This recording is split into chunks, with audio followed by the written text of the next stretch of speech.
Segunda parte da aula de gerações ou dimensões dos direitos fundamentais. Pessoal, a primeira parte era introdutória, você tinha que conhecer a diferença entre um sujeito e um objeto de direito. Depois, a diferenciação de qual é a melhor expressão para a teoria da aula de hoje, se seria geração ou dimensão dos direitos fundamentais. Em seguida, entender que não foram adquiridos de forma tranquila, que não foi uma linha de desenvolvimento unitária. A história da humanidade, a história do direito é marcada por avanços e retrocessos. E assim, você pode então compreender que vamos dividir em direitos de primeira, segunda e terceira geração, para que você possa entender a matéria de forma clara. E note o seguinte: esta divisão é uma divisão consolidada no ambiente jurídico. A questão que fala sobre quarta, quinta, sexta ou sétima dimensão, existe ainda uma dúvida. Não se formou um verdadeiro consenso. Por isso, provas exploram efetivamente a primeira, a segunda e a terceira geração ou dimensão dos direitos fundamentais. E na última aula, eu comecei exatamente a tratar com vocês sobre os direitos de primeira geração. E estava te explicando que isso tem a ver com o quê? Com o Estado que sufoca, com o Estado que não dá liberdade, com o Estado que impõe a sua vontade e não leva em consideração a vontade das pessoas, como acontecia no Estado absoluto, onde valia a vontade do rei, a vontade do imperador e a vontade do indivíduo era descartada, negligenciada, deixada de lado. Por isso, elenco para vocês todas essas características dos direitos de primeira geração. São direitos que se relacionam a uma ideia de liberdade. Como assim liberdade? Olha, liberdade de tomar as próprias decisões ou liberdade de fazer o que quer com a sua propriedade, a liberdade de falar, chamada liberdade de expressão ou de trabalhar no que se deseja, uma liberdade comercial. Note que o Estado, então, é retirado, o Estado é deixado de lado e é feita uma verdadeira ordem para que o Estado respeite essa liberdade. Por isso, temos que tratar sempre como direitos negativos. É o chamado status negativos. Olha, não tem nada a ver um direito negativo com algo ruim. Um direito negativo significa menos intervenção do Estado, menos controle por parte do Estado. Ou seja, Estado, não mexa na minha propriedade. Estado, não mexa na minha liberdade de expressão. Não mexa na minha liberdade religiosa. Então entenda que é um direito negativo ou um status negativos em latim, dizendo o seguinte: Estado, não interfira. E olha, você já está pegando a ideia.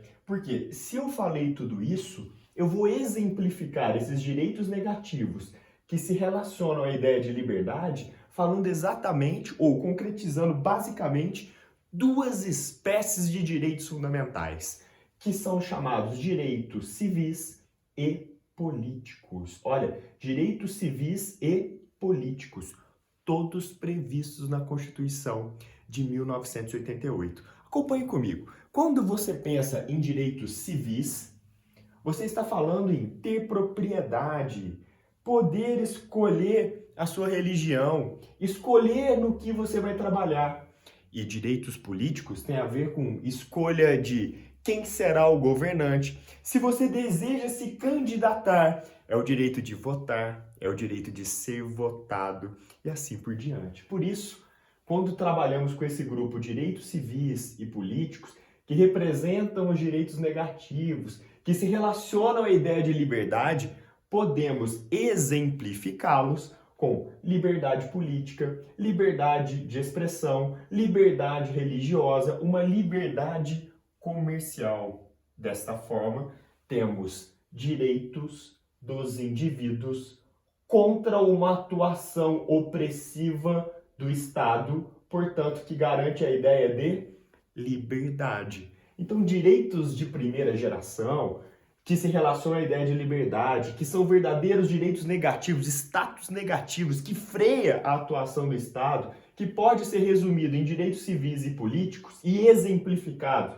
com liberdade política, de expressão religiosa comercial, são o que nós chamamos efetivamente de direitos individuais. E onde estão presentes esses direitos individuais na Constituição de 1988? Estão presentes, na sua maioria, no artigo 5º.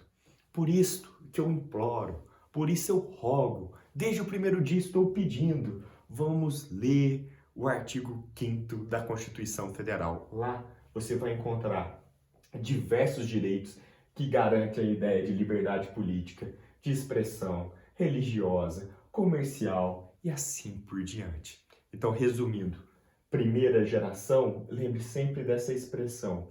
É uma ideia de liberdade, liberdade dos indivíduos contra a atuação do Estado, que também vale contra a atuação de um outro particular, não é? Ele não pode te oprimir, ele não pode te obrigar a votar em alguém, ele não pode te obrigar a seguir determinada religião, ninguém pode calar o seu direito de expressão, liberdade de expressão. Essa matéria, lá no mestrado, eu dou uma aula sobre limites do humor e a liberdade de expressão. Mas essa discussão fica para uma próxima aula, mas o que eu quero hoje de vocês é que lembrem desta classificação, o que são gerações ou dimensões de direitos fundamentais da chamada primeira geração. E se eu puder pegar todo esse pacotinho aqui e tentar exemplificar e tentar resumir para vocês, estaria falando exatamente do chamado Estado liberal. Acompanhe comigo, ó. Um Estado liberal. O que é o liberalismo? Olha, a ideia do liberalismo é de respeitar a autonomia, respeitar a escolha do indivíduo. É como se o Estado não pudesse atrapalhar. Faça o paralelo. Existem pessoas que defendem um liberalismo econômico. O liberalismo econômico segue a ideia de liberalismo, que é a não intervenção do Estado aonde? Na economia. Só que agora estamos falando de algo maior do que o liberalismo econômico. Estamos falando de um Estado liberal. A ideia de um Estado liberal é a antítese, é ser contrário àquele Estado absoluto que interferia em tudo. Então, o movimento contrário, que veio pós-Revolução Francesa, depois da Magna Carta na Inglaterra, um Estado que sufocava tanto, agora tiraram-se as amarras. Então, o Estado que é construído após esses acontecimentos é um Estado liberal, é um Estado onde não existe ou se prega a não intervenção do Estado, se prega um espaço de liberdade amplo. O Estado teria poucas funções nesse momento e se respeitaria muito a autonomia dos indivíduos. O direito privado aqui é marcado por aquela ideia, a famosa pacta sunt servanda. O contrato faz lei entre as partes. E por que isso? Porque você estaria respeitando a autonomia do indivíduo. Compreendeu bem essa história? Então, olha, você pode agrupar a primeira geração com uma ideia de liberdade. Olha, essa tabela aqui salva vidas. Essa tabela é um resumo de tudo o que você precisa saber sobre os direitos de primeira geração. Depois desses direitos de primeira geração, se você estiver cansado, você pode apertar uma pause, faça que nem eu, pegue um cafezinho e mire, concentre tudo o que você está fazendo para o próximo grupo, que são os chamados direitos de segunda geração ou segunda dimensão. Direitos de segunda geração você estuda comparando com os direitos de primeira geração. Pessoal, num primeiro momento, os indivíduos estão tirando o Estado de perto, falando, nós não queremos mais você, nós queremos liberdade econômica, liberdade de escolha política, liberdade religiosa, liberdade de expressão, não interfira, não faça status negativo, a ideia de um Estado liberal forte. Só que a ausência de Estado, deixar as coisas correndo por si só, se demonstrou ao longo da história como algo não tão positivo assim.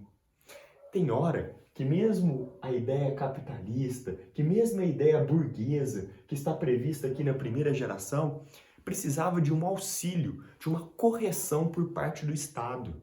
Então pense no seguinte, num primeiro momento, nós estamos falando de liberdade, liberdade. Só que essa liberdade em demasia, essa não interferência do Estado, proporcionou uma série de desigualdade social. E essa desigualdade ficava cada vez maior. Então as pessoas começaram a olhar para o Estado e falar assim: eu não quero só o respeito aos meus direitos como indivíduo. Eu, para que tenha uma vida digna, uma existência digna, também quero ter acesso à educação, à saúde, moradia e outras conquistas sociais. Então você vai lembrar o seguinte: no primeiro momento, estamos falando de uma ideia apenas de liberdade. Em um segundo momento, não me basta apenas essa liberdade. Estou lutando por uma sociedade ou por uma condição de vida que tem por base a igualdade. Então, se você estiver com a sua Constituição, faça um teste. Na hora que você está lendo o artigo 5º, você fala de direitos dos indivíduos. Na hora que você vai avançando e começa a ler o artigo 6º da Constituição, são direitos fundamentais, sim, mas direitos fundamentais ligados a uma outra concepção, a uma concepção de igualdade. Então o Estado agora vai ser convocado a fornecer saúde, fornecer educação, fornecer uma ideia de previdência e assim por diante. É o que chamamos de direitos sociais. São direitos a prestações. Se aqui você tem uma ideia de um status negativo, de uma ideia de não atuação do Estado, aqui o jogo muda. Aqui você quer um status positivo. E que seria esse status positivo? O que seriam esses direitos positivos? Seriam direitos prestacionais. Então, você agora quer uma atuação do Estado. Uma atuação do Estado para garantir o quê? Uma ideia de igualdade. Por isso, o Estado vai ser convocado, o Estado vai ser coagido, o Estado será obrigado a fornecer os chamados direitos sociais, como, por exemplo, moradia, como, por exemplo, a saúde, exercida no Brasil pelo Sistema Único de Saúde, entre outros benefícios. Então, note, num primeiro momento, primeira geração, status negativos. No segundo momento, eu quero mais do Estado. Eu não quero só um Estado que me dê liberdade. Eu quero continuar com essa liberdade, mas eu quero exigir do Estado outras coisas. Eu quero exigir do Estado outras prestações. Por isso falo de direito a prestações, um direito positivo. Para exemplificar essa ideia, podemos associar com direitos sociais, direitos econômicos e direitos culturais. Olha, primeiro quero a liberdade e depois de possuir a liberdade, quero outra coisa. Eu quero uma vida digna, uma vida que vale a pena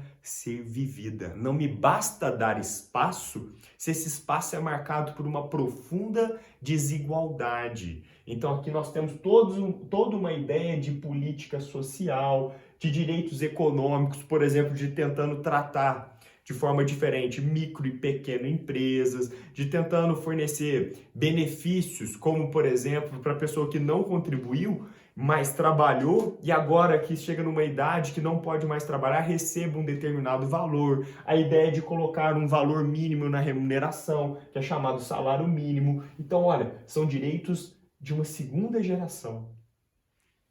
Você quer os direitos de primeira geração, mas você também quer os direitos de segunda geração. Por isso que eu te falei na primeira aula que geração não é uma expressão tão boa para essa matéria. O melhor seria, eu quero direitos de primeira dimensão e também quero os direitos de segunda dimensão. Vou sair da frente, você tenta memorizar, você tenta visualizar a distinção que tem dos direitos de primeira para os direitos de segunda geração. E assim, podemos falar que se os direitos de primeira geração são direitos egoístas do próprio indivíduo, os direitos de segunda geração têm a ver com a defesa da coletividade. É um direito que atende não a uma pessoa, não é a minha propriedade, é o direito de todos ter uma moradia digna. Então você fala em direitos de uma coletividade. A melhor maneira de estudar essa matéria é comparando. a primeira com a segunda geração. E, intuitivamente, você consegue já entender o que pensamos sobre a terceira geração. O que te lembra falar em liberdade, igualdade? O lema da Revolução Francesa. Olha só, liberdade, igualdade e fraternidade. Por isso eu disse que a Revolução Francesa é um marco histórico fundamental para essa disciplina, pois lá que marca o fim do antigo regime e o começo da modernidade. E o lema era exatamente esse: eu quero direitos de liberdade, eu quero os direitos que envolvem a igualdade e eu daqui a pouco vou lutar por direitos que envolvem uma ideia de fraternidade. Pessoal, pergunta das mais importantes sobre esta disciplina. Qual tipo de direito fundamental é mais fácil de ser implementado? Os direitos de primeira geração ou os direitos de segunda geração? Vamos pensar. Olha, aqui chegamos num dos pontos mais importantes da nossa disciplina. Porque todos os direitos de primeira geração ou de primeira dimensão podem ser concretizados por meio de uma canetada. Basta o Estado ser obrigado a respeitar a liberdade e não tem problema algum. É fácil implementar esses direitos. Agora, implementar direitos que envolvem questões sociais, que envolvem prestações, demanda recurso. E nem todos os estados possuem recursos suficientes para concretizar a ideia dos direitos sociais. Poxa, seria ótimo que o Estado pudesse fornecer para todos o que todo mundo precisa. Dar uma casa X para todo mundo, dar um salário Y para todos, mas o Estado não possui capacidade econômica de concretizar o quê? Tudo que a segunda geração demanda. Mas, para concretizar os direitos de primeira geração, o Estado não pode alegar que não tem orçamento, que não tem verba, pois são direitos que não demandam custo ou demandam um custo muito pequeno. Agora, na hora que você fala de direitos de segunda geração, são direitos que demandam um alto custo. Então vamos pensar comigo. Na hora que eu falo em direitos prestacionais, como eles serão implementados? Eles serão implementados na medida do possível. Aqui não. Aqui eles podem ser implementados de uma vez.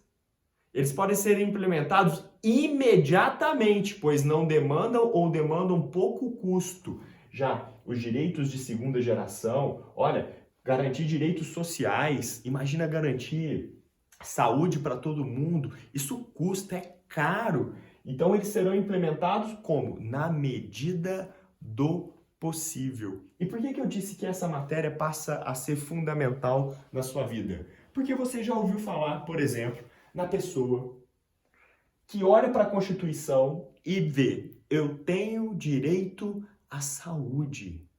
Só que a cirurgia que essa pessoa demanda ou a medicação que essa pessoa precisa é uma medicação caríssima. Existem casos onde uma dose de remédio custa mais de 150 mil. E essa pessoa que não tem este valor para pagar essa medicação, o que faz?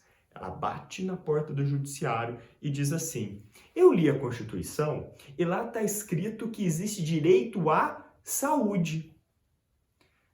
Eu quero que esse direito seja concretizado. E aí ele vai pedir para o judiciário obrigar o Estado a pagar esse tratamento, a pagar essa medicação e assim por diante. O Estado, por sua vez, vai dizer assim, realmente existe o direito à saúde. No entanto, eu não consigo atender todos ao mesmo tempo. Porque se eu concretizar o direito dessa pessoa que está pedindo esse tratamento caríssimo, como eu vou atender a Dona Maria, o seu João, o não sei quem e não sei quem mais? Existe um limite de gasto do Estado. Olha, esse argumento é chamado de reserva do possível, também conhecido como reserva do economicamente possível. É como se o Estado argumentasse assim: olha, eu até quero atender à vontade de todos, porém eu não tenho recurso. Logo, eu só posso concretizar esses direitos de segunda geração na medida do possível, no que eu consigo atender, sem abalar a arrecadação estatal. No entanto, existe ainda uma contra-argumentação. Você já viu comigo, lá no comecinho da Constituição, no artigo 1º, inciso 3º, nós falamos de dignidade da pessoa humana. Só dá para falar de dignidade de alguém se essa pessoa estiver viva. Então existe uma ideia de um mínimo, chamado mínimo existencial. Esse argumento para não concretização dos direitos de segunda geração não sobrevivem ao argumento do mínimo existencial. Por quê? O que está abaixo do mínimo para existir? A morte. Então não dá para negociar o que está abaixo do mínimo. Essa discussão se tem ou não tem dinheiro tem que ser vista para o que está acima do mínimo existencial. Então, o que é interessante você lembrar e ter muita calma nesse momento. Direitos de primeira geração necessitam pouco dinheiro para ser implementado, pouco do orçamento para ser implementado, então não tem desculpa para não tutelar, para não efetivamente o cumprir, porque eles não geram gastos efetivamente. Agora, os direitos de segunda geração devem ser implementados como? Na medida do possível. Olha, tem estado que é mais rico que outro estado, então ele pode implementar mais direito social do que o outro. E por isso que você estuda em história, o welfare state, o estado do bem-estar social, não foi implementado no Brasil, e sim em países ricos, como por exemplo a Europa e os países europeus e os Estados Unidos. Mas eles têm que ser implementados sim, só que na medida do possível, uma prestação, é caro. Só que você não pode utilizar da ideia de falta recurso abaixo do mínimo existencial. O argumento de que falta recurso, não tem dinheiro para isso, é chamado de reserva do economicamente possível, que é um bom argumento do Estado. Só que este argumento não vale do que está abaixo do mínimo existencial. Porque o que é mínimo é o menor parte, é o que não pode ser descumprido. Acima do mínimo existencial, podemos até discutir a ideia da reserva do economicamente possível ou não. Por isso esses casos são chamados de judicialização da saúde. A todo momento, o judiciário é chamado a decidir o que é o mínimo existencial e o que não é o mínimo existencial. Se eu for no judiciário e pedir uma cirurgia plástica, porque não gosto, por exemplo, do meu nariz, o judiciário pode olhar e falar assim, olha, a questão de saúde é uma questão que todos têm direito, mas isso é uma questão que não atende ao mínimo existencial. Então eu não vou ordenar o executivo, a administração pública, a pagar essa cirurgia plástica.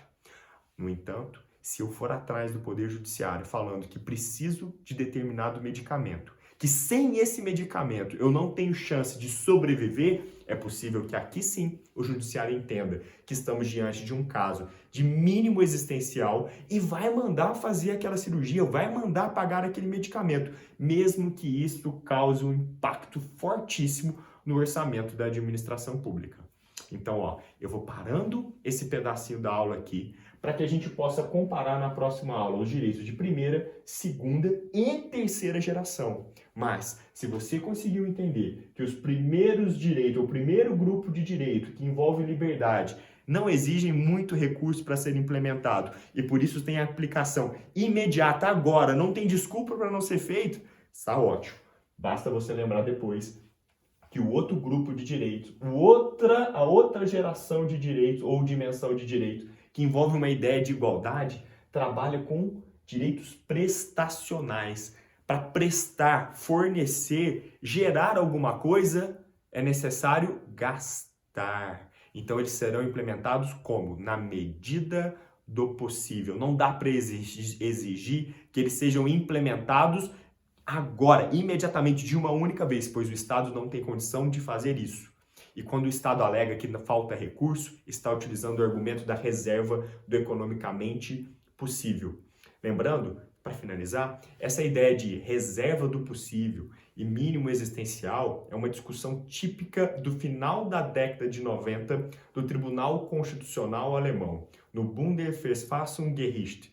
Lá eles discutiram o que é o mínimo existencial, o que é reserva do economicamente possível, quando que o Estado pode utilizar esse argumento, quando que o Estado não pode utilizar esse argumento. E a conclusão que eles chegaram, que nós reproduzimos é que abaixo do mínimo existencial não dá para falar de reserva do economicamente possível. Lembre só, não há argumento econômico que faça valer mais do que a vida de um familiar que você ama. É muito fácil trabalhar com números quando a pessoa que necessita do remédio ou que necessita de determinada cirurgia não é nosso familiar. A partir do momento que tenhamos uma visão não só de números, mas que cada indivíduo é uma pessoa e ela importa, olha, aqui muda completamente a forma de atuar e a forma de o judiciário decidir sobre esses casos. Tema de primeira linha. Um abraço para vocês e até daqui 2 minutos para o próximo bloco, onde trataremos da terceira geração ou dimensão dos direitos fundamentais.